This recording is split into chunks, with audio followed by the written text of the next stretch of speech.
You said something that you cannot expect them to remain You can't- constantly nonviolent. No, you can't. You can't. And furthermore, there were always, these students that we're talking about, a minority. The students we're talking about, when I was in Tallahassee, there were some students protesting. But there were many, many, many, many more students who had given up, who were desperate, and whom Malcolm X can reach, for example, much more easily than I can. What do you mean?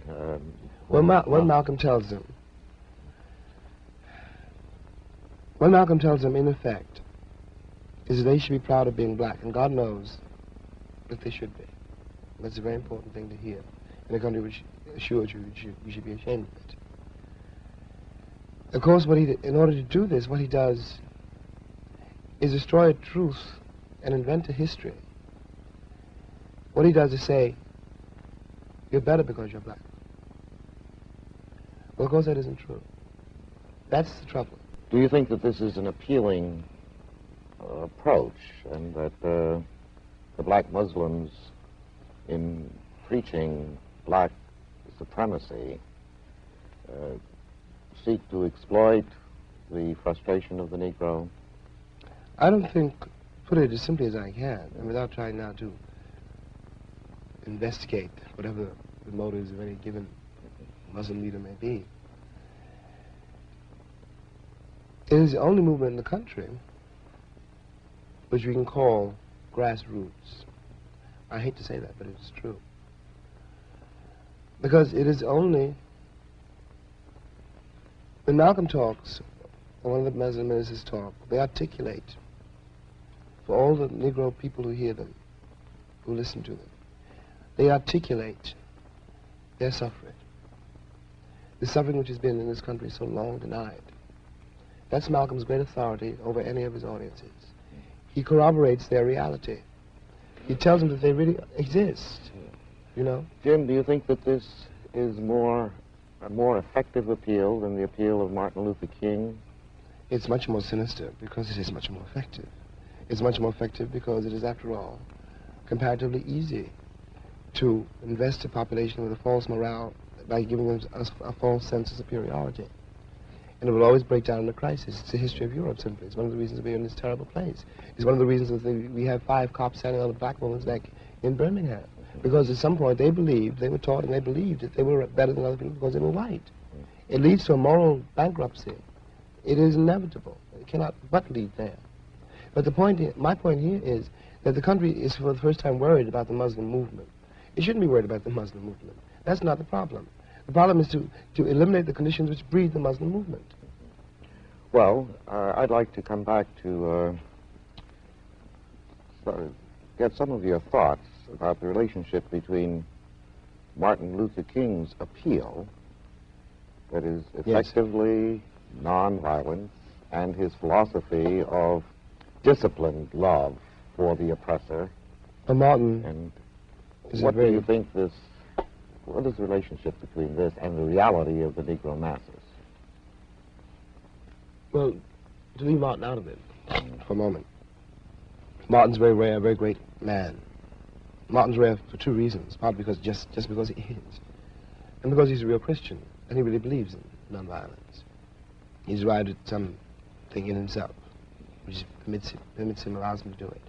And he still has great moral authority in the South. There's none whatever in the North. Poor Martin has gone through God knows what kind of hell to awaken the American conscience. But Martin has reached the end of his rope. There's some things Martin can't do. Martin's only one man. Martin can't solve the nation's central problem by himself. There are lots of people, lots of black people I mean now, who don't go to church no more and don't listen to Martin, you know, and who anyway are themselves produced by civilization, which has always glorified violence unless the Negro had the gun.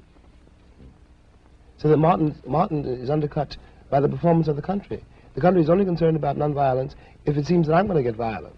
But it's not worried about nonviolence if it's some Alabama sheriff. Jim, what do you see deep in the recesses of your own mind as the future of our nation? And I ask that question in that way because I think that the future of the Negro and the future of the nation are linked. They're indissoluble. Yeah. Now, what do you see?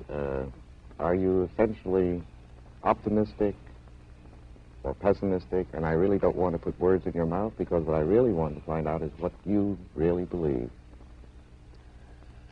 Well, I'm both glad and sorry you asked me that question. I'll do my best to answer it. I can't be a pessimist because I'm alive. To be a pessimist means that you have agreed that human life is an academic matter. So I'm forced to be an optimist. I'm forced to believe that we can survive whatever we must survive. But the Negro in this country, the future of the Negro in this country is precisely as bright or as dark as the future of the country.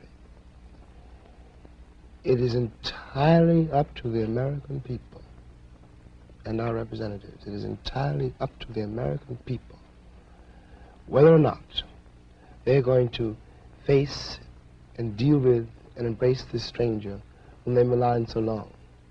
What white people have to do is try to find out in their own hearts why it was necessary to have a nigger in the first place. Because I'm not a nigger. I'm a man. But if you think I'm a nigger, it means you need it. The question you got to ask yourself, the white population of this country has got to ask itself, North and South, because it's one country, and for a Negro, there is no difference in the North and the South. There's just a difference in the way they castrate you. But the fact of the castration is the American fact.